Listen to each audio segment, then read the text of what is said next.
Stop it. What is it? It's a triple. Natakupinda mutizarurire masiwa yangu, kana takuyenda mutitaridza ugwara baba, takuda kuyambuka mutiisira mumatanda yangu, tiwane pekutsika tigofamba zvakanaka. Ukana takupinda mutizarurire masewa yangu, kana takuyenda mutitaridza ugwara baba, takuda kuyambuka mutiisire mumatanda yangu, tiwane pekutsika tigofamba zvakanaka.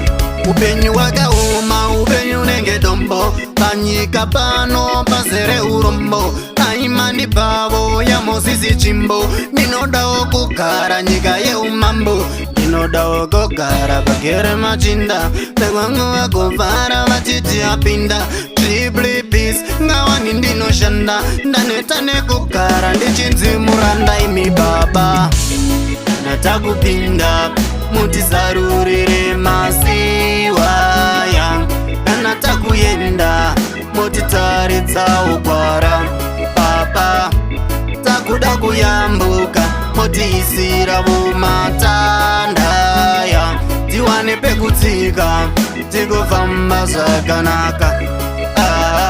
Ukana takupinda mutizarurire masewa yangu, kana takuyenda mutitaridza ugwara baba, takuda kuyambuka mutiisire mumatanda yangu, tiwane pekutsika tigofamba zvakanaka.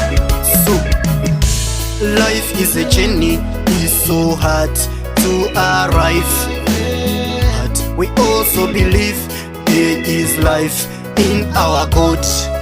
So I never die before I reach my destination.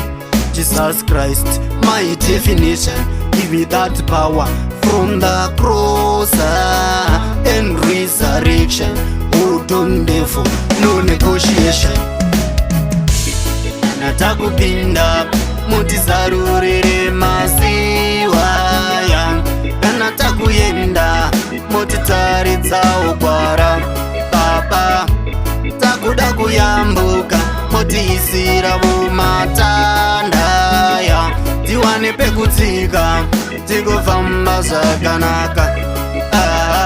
Ukana takupinda mutizarurire masewa yangu, kana takuyenda mutitaridza ugwara baba, takuda kuyambuka mutiisire mumatanda yangu, tiwane pekutsika tigofamba zvakanaka.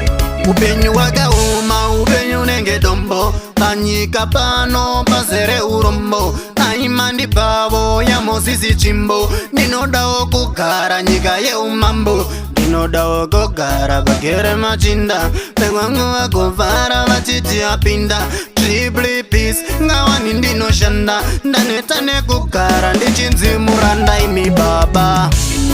Natakupinda mutizarurire masiwa yangu, kana takuyenda mutitaridza ugwara baba, takuda kuyambuka mutiisira mumatanda yangu, tiwane pekutsika tigofamba zvakanaka.